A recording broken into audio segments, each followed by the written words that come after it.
Welcome to Rising Tide Startups, where today's most exciting solopreneurs share their startup stories. They also deliver tangible strategies that they would implement personally if starting their business over today. Each episode is a startup masterclass. Make sure you take notes. Take it away, Kevin. This is Kevin Pruitt with Rising Tide Startups, and my guest today is Dylan Ogline. Dylan, thanks for joining us on Rising Tide. Hey, Kevin, thanks so much for having me. I'm glad to be here. So I'd like you to share just a little bit about yourself with our listeners. Sure. So, right now I own a digital marketing agency called Ogline Digital. And basically we focus on direct response digital marketing solutions, which that's the fancy way of putting it, that we manage people's Facebook and Google ads. That's what we're doing for our clients. And then I also have an education company where I teach people. I have a training program where I teach people how to start and grow their own digital agency. And that's pretty much what I'm focused on right now. And I'll let you take it from there, I guess. Well, you kind of skipped over a whole lot of I know. I don't know how much into the backstory you want to dive into. Because I think they're going to find this really interesting. I mean, it's not like you just woke up at 22 and just, somebody had handed you a new MacBook and you were off and running. So walk us through the kind of a quick recap of the earlier days.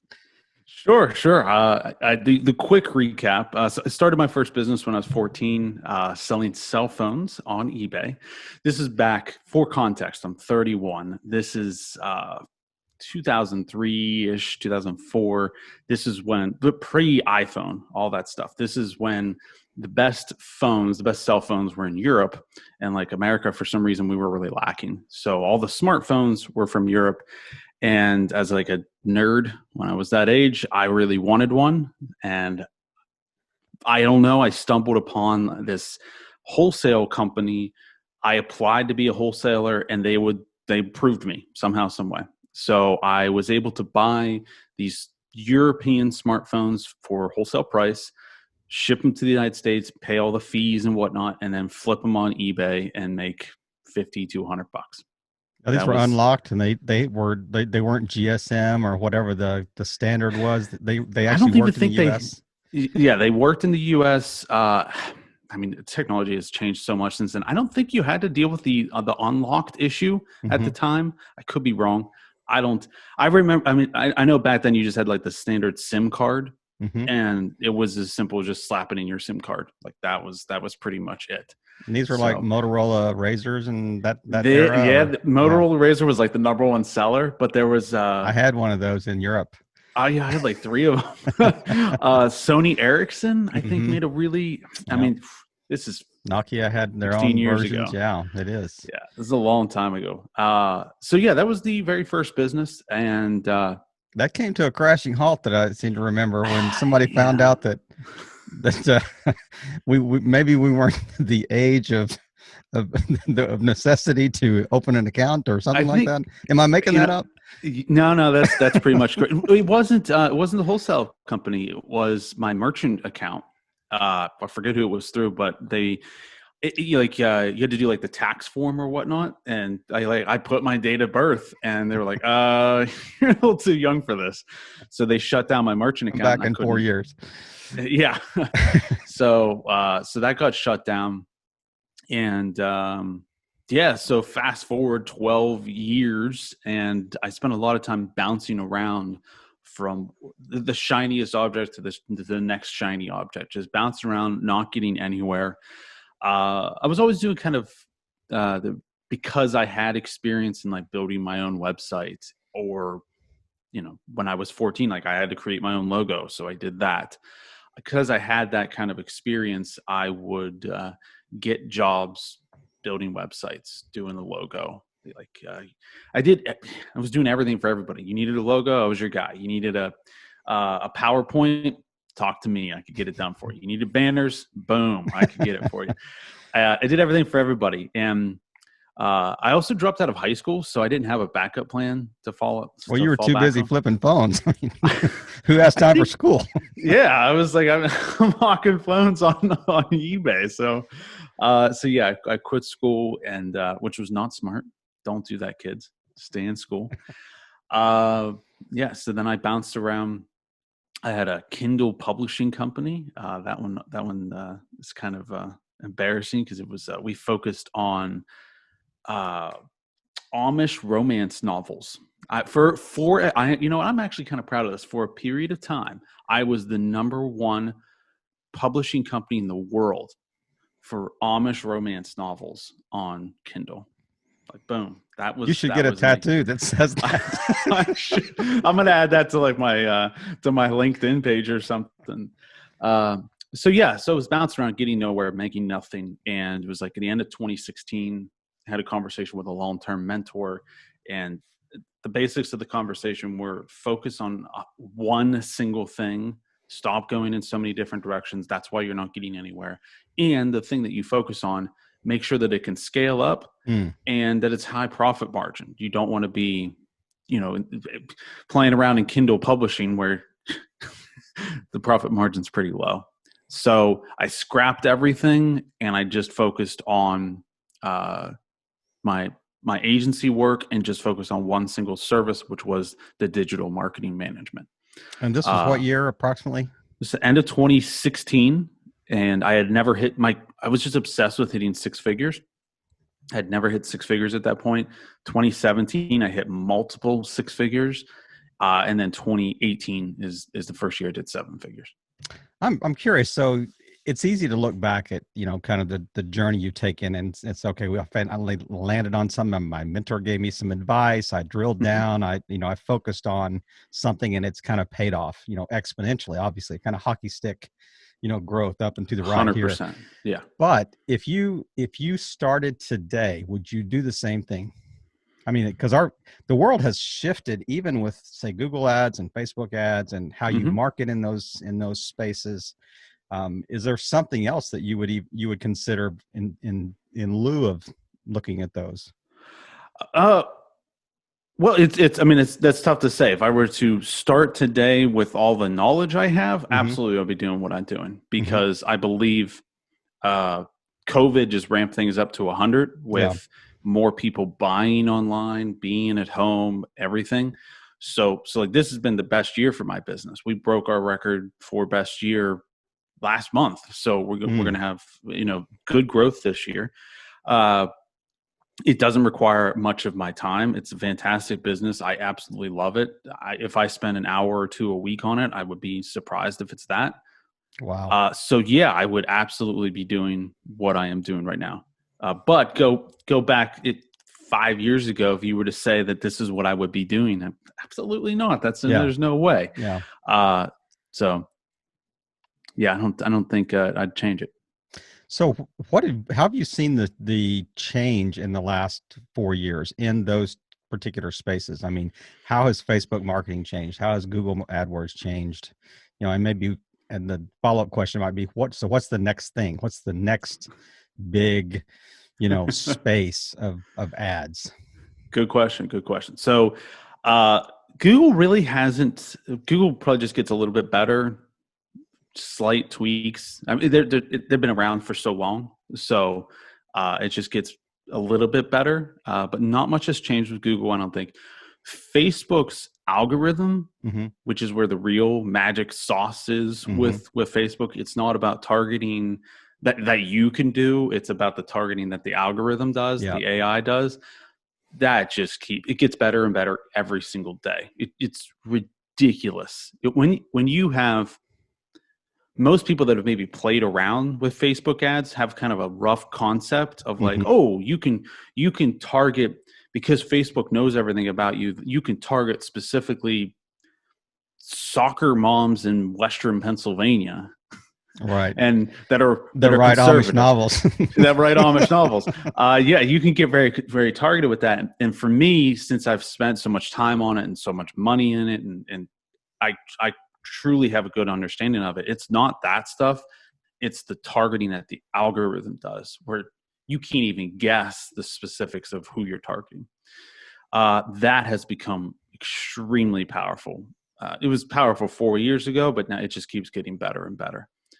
The second part of your question, where are things going?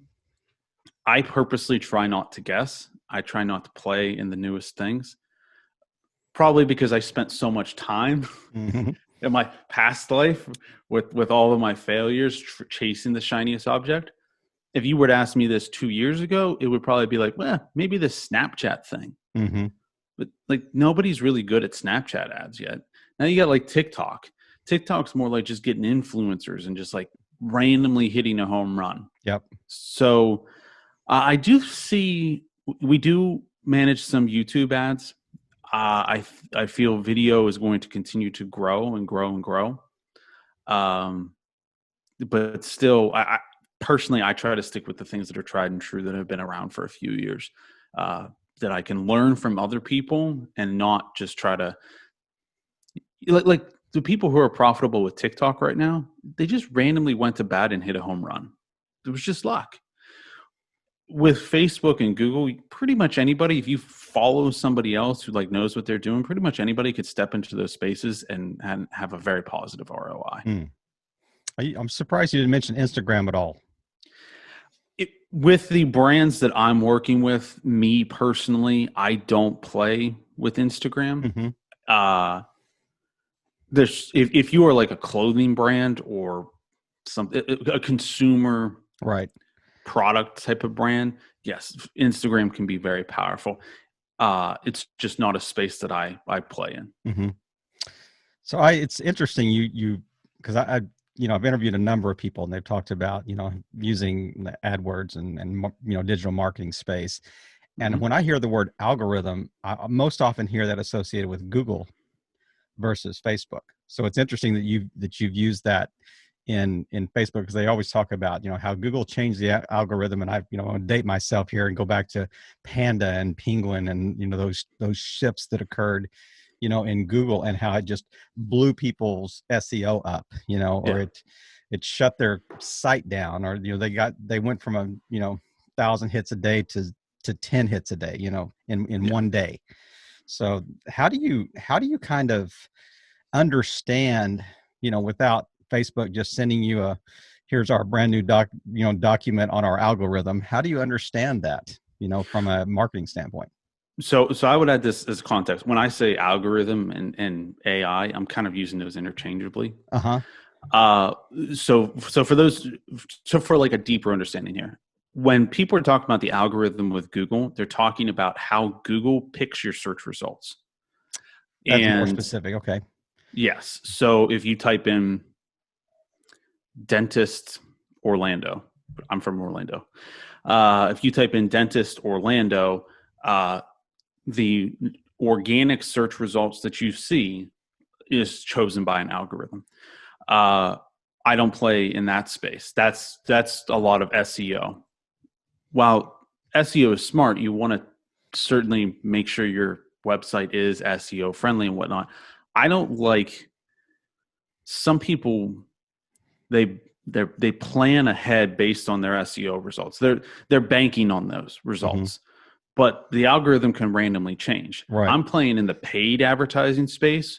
So somebody types in Orlando dentist, the first result is going to be an ad. That you always have control over. As long as you're not getting banned or something or doing something stupid, like you have control of being first there. When it comes to the organic results, you don't have control of that. So like you said, somebody could be getting 1,000 hits a day and then randomly Google changes the algorithm and now you're getting 10. Mm-hmm.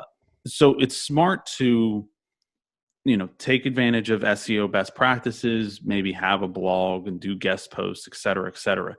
But you're kind of you don't know if you're going to get growth from that. You can't scale it up whenever you want. I don't think, planning your growth based on SEO is very smart. Yeah. So yeah. Did that answer your question? Absolutely. And it was a great clarification between, how we may use terms interchangeably that may be meaning different things. So sure. You mentioned a second ago about, go ahead and finish if you had something else to add. No, I just remember now.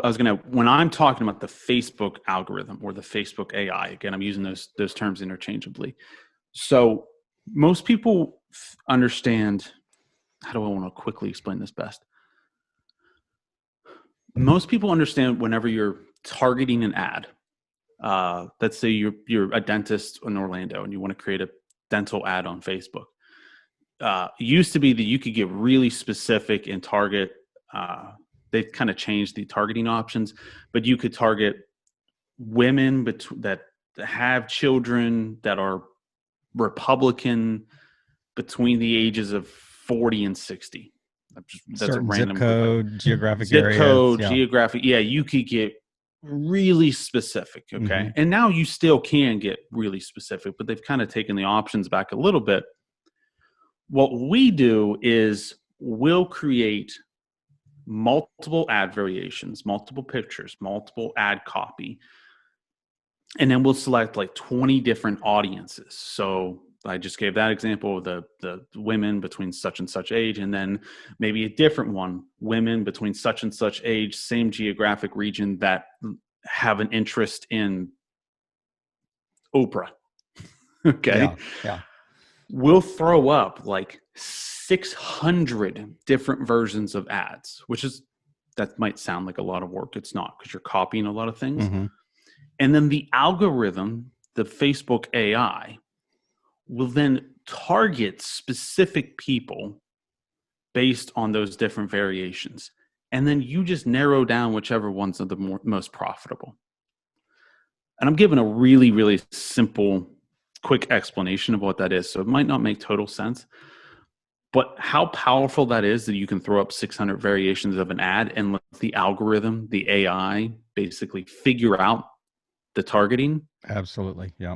I can't even begin to describe how impactful that is when it comes to marketing. And then just to add to that, I mean, I was listening to another, interview you had done earlier, and you said, once we figure that out, we can just add a 0 to it, and That's virtually essentially. you're just scaling something that you have a pretty good, have more than anecdotal evidence that it's working, and you can kind of focus on the ones that are the most profitable. 100%. Absolutely. And like we were talking with SEO as an example, you can't scale up SEO. Once you've proven your Facebook ad or your Google ad, these tried and true methods, you just double your budget, or you triple your budget, or you add a 0 and boom, you're 10 times bigger. And that's oversimplifying it. There is a little bit of work there, Sure. But relatively speaking, that's what you do. And you can just crank up the growth and purchase more growth for your business. Now, statistically, you talk about kind of a control group, and you have to have a credible number of people to have a really a substantive result. So if let's say you've thrown up 600, different ads out there, and 5 of them have really shown pretty significant results. Is it just a matter of scaling, or, I mean, have you really, I guess, are your results credible enough that you can just double down on that? Or is it, 5 people responded to it, and it looks like it's really active? You understand kind of the question. Are there enough people that are responding, even to the ones that look successful, to really cause you to say, man, we're going all in on these now?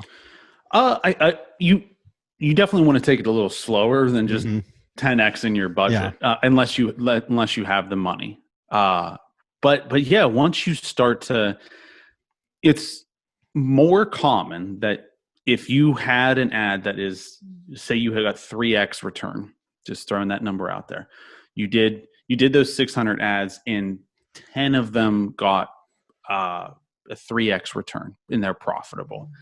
If you just copy those ads and you increase the budget on those few ads, you're probably going to get the same results going as you scale up. Yeah. It's a little bit more complicated than just adding a 0. Right. But in relative terms, that's basically what you're doing. And are the results different? Like if you look at 2 different ads and the results are relatively the same, is one that you may have been a lot more specific on versus one you've been a lot more general on? Is the specific ad worth more, in essence, than the one that's a little more general, even if it's the same return on investment? What do you mean by specific? Well, like, let's say that you have 10 factors that you've used as demographic targeting factors versus, say, 3, but both of those ads had a 3x return. So is the 10 virtually more valuable because it's more specific than the other one? Well, generally speaking, what we practice is keeping them more broad than specific, especially if you're doing certain regions. Mm-hmm. If you're doing, say, the whole nation, then you probably should get a little bit more specific. But we try to keep it relatively broad. And typically, say you're testing, you say you have 10 different ads that were profitable. The number of things that we target is probably the same across the board. Right. And that would add to the credibility of the results too. I mean, it's easier to compare those, if they're similar, just come like an A/B testing, type thing. Yeah. So one thing I would add there is when people are thinking of targeting, like the random stuff I just shouted out, age, women, that have kids that are Republican, right? Like that's just broad sense targeting that most people are thinking of. Facebook is tracking, like, as you're scrolling through your phone, how fast you scroll, wow, how fast you type, the language you're using. And listen, it's not like Mark Zuckerberg sitting behind a computer like, oh, this person's very aggressive. Like crazy guy in Virginia. You know what he's looking at? That's right. Yeah, that's not what's going on here. But Facebook's tracking all this stuff, and they know they're comparing you and your psychological profile to other people. And they don't even understand, they don't even grasp what is happening. But they allow the AI, artificial intelligence, to kind of connect the dots and be like, these 10 people were shown your ad and they all clicked on it. We're going to find the next 1,000 people within the 100,000 people that you're targeting that are most like those other 10 people. Yeah. If that makes sense. Yeah. So they don't even know why they are most like those 10 people. Again, it's not Mark Zuckerberg sitting behind his computer being like, well, let's show the ad to these 10 people. It's all just the AI, the algorithm looking at your entire psychological profile and being like, we think these 1,000 people are most similar to these 10 people. And we're going to show this ad that worked to these 10 people to these other 1,000 people. That's a game changer when it comes to marketing. And does the ad cost, like per click or whatever per person, go up the more refined you get, the deeper you get in the process with Facebook? If you get more targeted, typically, yes, it does get a little bit more expensive. But the algorithm getting better doesn't typically cost you anymore. Mm-hmm. And I would have a feeling that in the last 4 years, you've kind of learned some things to, you're probably not, I would hate to use the term wasting money. You're probably not wasting ad spend at as much as you were previously, because you know kind of tricks and tips and ways to try to target specific markets that are a lot more cost effective. Certainly, I mean, personally, yeah, I do consider myself to have gotten better. But I would add this. You mentioned like tips and tricks. When I'm teaching somebody Facebook ads or Google ads or anything like that, I tell people, don't look. You want to focus on I'm really big into 80-20 method. You want to focus on the 20% of your efforts that are going to get you 80% of the results. And then just keep doing that over and over and over again. So I just focus on getting better at the fundamentals. Are there tips and tricks and cheat codes to Facebook or Google? Well, I didn't go quite that far. I was not just saying. I meant I've heard maybe learnings is a better word. But I've seen ads where people literally, I've seen an ad where it was something like the cheat code to Facebook ads. I'm like, dude, there is no cheat code. And maybe some person figured out some setting or something that got them results, but it was probably they just randomly went to bat and hit a home run. Yep. They probably can't duplicate that with other people. But if you focus on the fundamentals, you can duplicate that over and over and over again. And as you continue to duplicate it, you get better and better. That's the stuff that I focus on. It's interesting. You mentioned the Pareto Principle, which is a 80-20 rule. So, but I have a feeling, and I'm not trying to push back here on this, but I have a feeling that you understand your 20 better than you did 4 years ago. Oh, yeah, 100%. Yeah. Yeah. But that's the point, is you get better and better at it. Exactly. Like I just kept beating on the fundamentals over and over and over again. And that's like I get feedback from students and they're like, I can't write good copy, or what's the secret to writing good copy? What's the secret to writing a good ad? And I'm like, it's really simple. Just keep writing ads over and over and over again, and you'll get better and better and better. Like, that's it. Like, there's nothing fancy. It's just, the reason I can spell your words right. That's right. Spell your words right. But just keep doing it. Like, how did you get better at riding a bike? Like, you probably went out there and you fell down a few times, and then you got back up and you just kept riding the bike, and now you can ride a bike with your eyes closed. Probably not recommended, but that's how you got better. You just kept doing it and doing it and doing it. And that's, very few people have natural born talent at anything. Especially, nobody's born and they're like, well, he's a great copywriter. That doesn't happen. The only way you get better at these things is just continuously beating on your craft over and over and over again. And then you get better. You mentioned something earlier in the conversation about, mentor and people you've learned from. And you mentioned something in another interview too about a mentor telling you to, it's something like the airline industry versus drilling for oil. You want to unpack that a little bit? Yeah. So this was the conversation I had at the end of 2016 with a mentor. And just a little bit more context. At the time, I had like 10 business projects. It was going nowhere. Remember I mentioned I was chasing the shiniest object. And when I said about like focusing on the higher profit margin, his specific advice was stop trying to build an airline and instead drill for oil.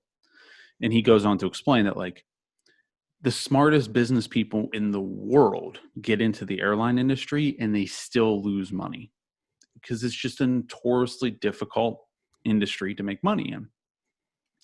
And the people that do make money, they just so happen to hit a home run. They were smart, but they just were in the right place at the right time. They chose the right market, and it was a lot of luck. And instead, you want to focus on something like the oil industry, which is a little bit more difficult to make money in now. But you could just be okay in that industry, put in the work, and you're probably going to make a lot of money. And if you end up being exceptionally great, you're going to be ridiculously rich. Whereas even if you're exceptionally great in the airline industry, you might not even make money. So he's like, I wasn't building airlines or drilling for oil, but he's like, you're doing these things like, I'll break it down a little bit more. So I mentioned like the Kindle publishing, right? Well, I learned to do that because I took somebody's training program. And the training program I took, the guy who taught it he was making like 10 grand a month. He was making 6 figures off of this Kindle stuff. Well, he was just really, really good at it. Like he just so happened to be exceptionally good at it. Like he hit a home run and then he just ran with it. Well, I was probably just going to end up being okay at it, which I was just okay at it. So I never made more than like $1,000 a month off of it. You were number one. I was really good. We're number one. Amish romance novels. That's my claim to fame right there. Right. But even then, barely made any money off of it. Whereas like with the agency, with the digital marketing management, it's a high profit margin business. And like, 2017, I hit multiple 6 figures. I still wasn't that good at it yet, but I was still hit my financial goal. So the lesson there was simple: was focus on a business that is you could end up just being okay at or just kind of good at and still hit your financial goal. Which is $1,923 or $1,923 a week.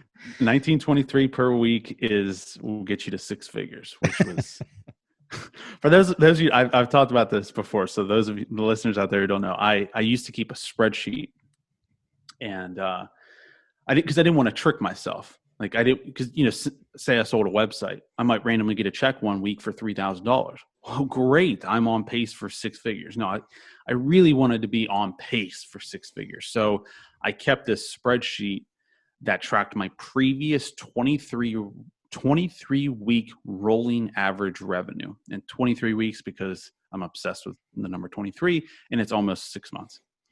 And I just had it written down that I wanted to hit $1,923 in rolling average of revenue, which would mean that I'm on pace for six figures. I had that spreadsheet for the longest time, and then I think it was like March of 2017 is when it finally went over 1923, and I cried. Tears of joy. It was tears of joy. I remember I still had a bucket, because I didn't spend the money yet to buy a chair. I still had a bucket that I sat on in my basement office, and I put in that week's revenue, and it probably went over like 2,000, but it was like, oh my God, I went over. I'm over on pace for six figures, and I cried.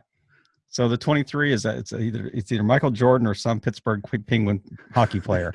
I still play hockey, but in high school I got to choose either 28 or 23, and I was like, I'm going to go with 23 because it's Michael Jordan. Absolutely. And I had the best year of my hockey career in quotes for those of you who can't see. So since then I've been obsessed with 23.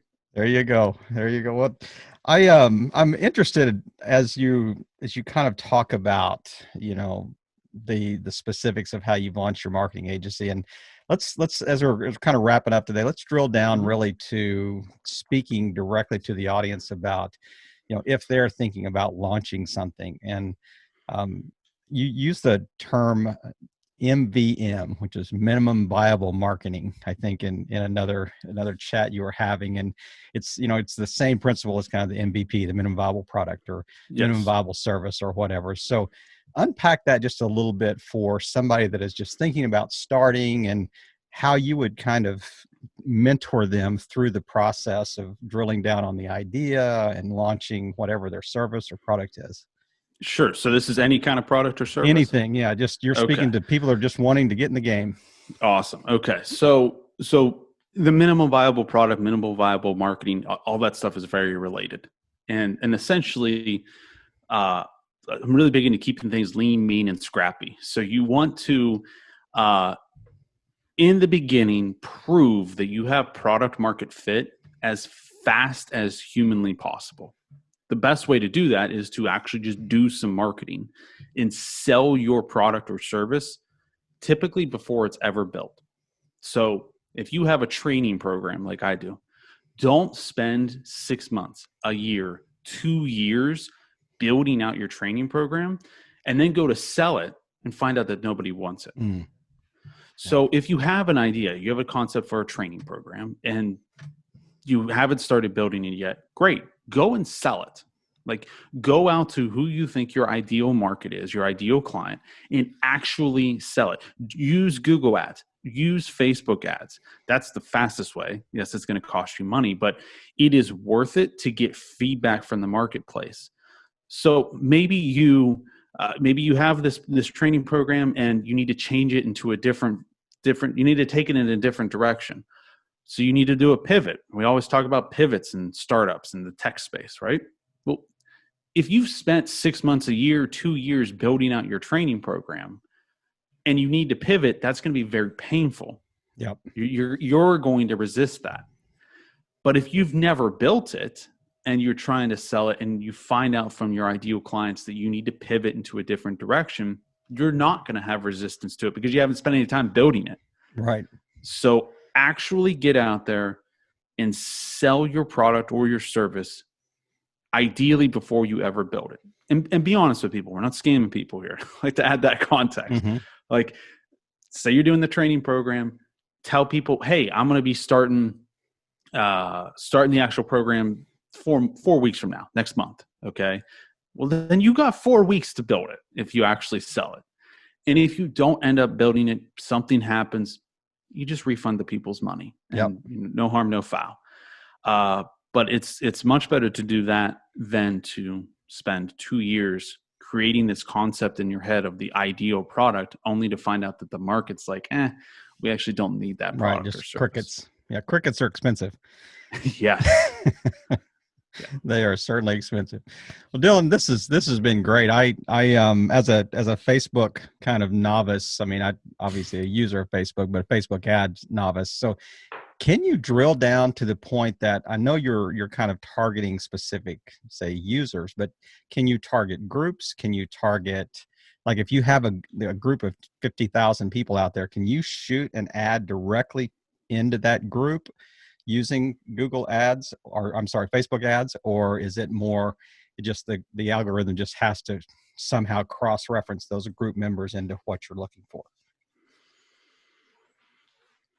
I'm going to try to answer this best I can, because I think I understand what you're asking. Wait, let me back up. So give me a little bit more context here so I can. Okay, let's say you have Amish writers that has a 50,000 member group out there, and you can see the group. You're not necessarily a member of it. You can see it. Mm-hmm. Can you buy an ad that specifically targets that group and it goes to all their members?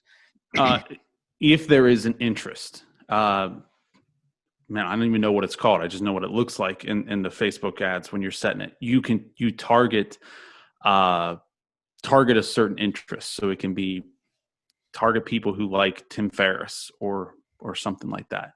And the algorithm, or when you're setting up your ad, it will tell you how many people are in there. If there is a large enough amount of people, and I don't know what the specific number is, I believe it's like over 100,000 people have to either like a page or something for them to allow it to be an interest.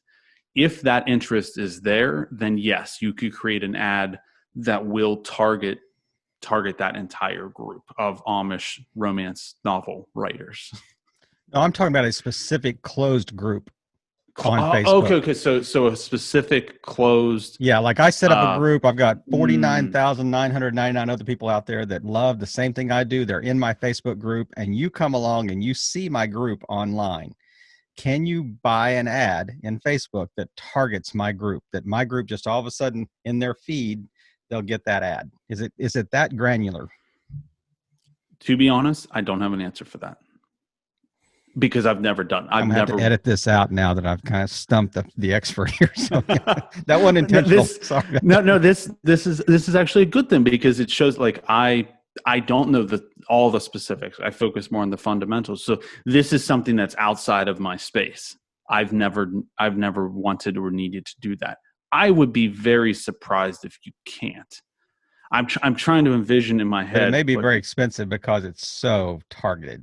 Well, so the expense, it depends. What's the competition? Yeah, that's kind of where because Facebook's. And we are talking Amish romance writers. Yeah, so there's probably not going to be that many people that are. But this is actually a good example because maybe for some really weird reason, Red Bull. Trying to think of a random brand here.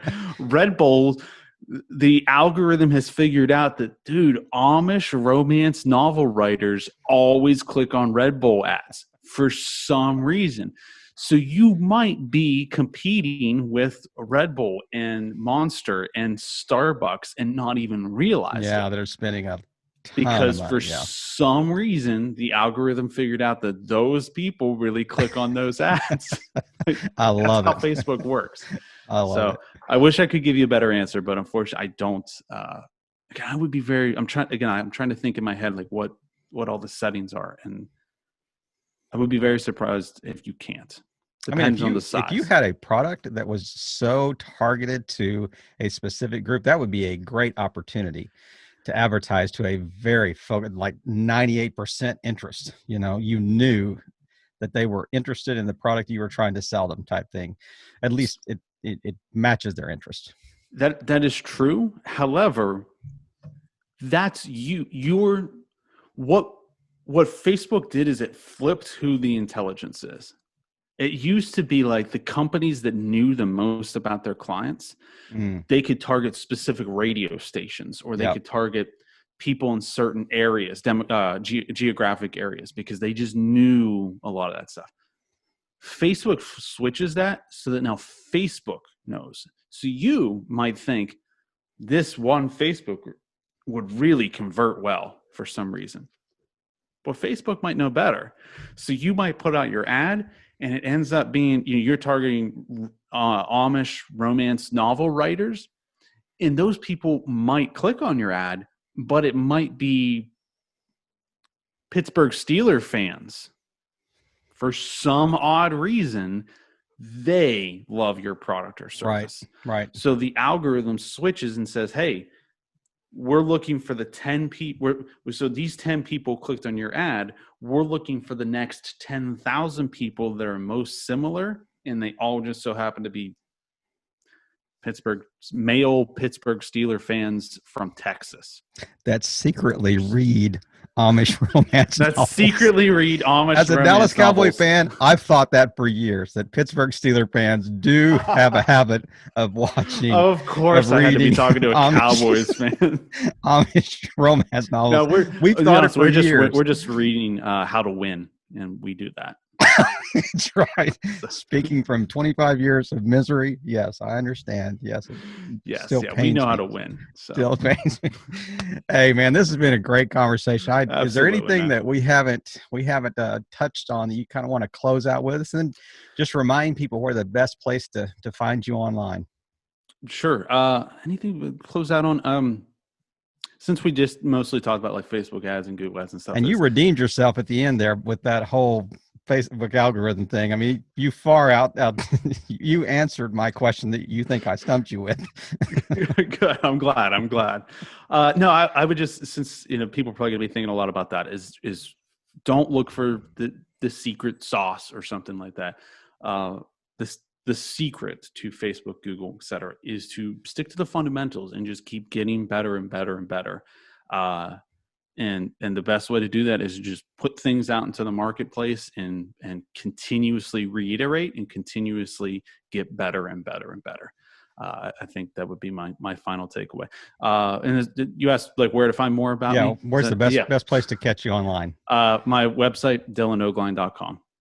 We'll make sure and have those in the show notes. And Dylan, it's been a pleasure to just circle back and hear your backstory, and just I really appreciate you taking the time and just walking our audience through, that especially at the end there, this idea of, how to kind of narrow down and figure out how you can be successful in whatever you want to launch, because that's really the whole premise behind this is our Rising Tide startups is just helping each other, doing your part to help each other rise in a rising tide. Dylan, thanks again. Absolutely. Thanks so much for having me. Another episode in the books. We hope you heard some great takeaways. Don't forget to subscribe and leave a 5-star review on iTunes and YouTube. As always, thanks for listening to Rising Tide.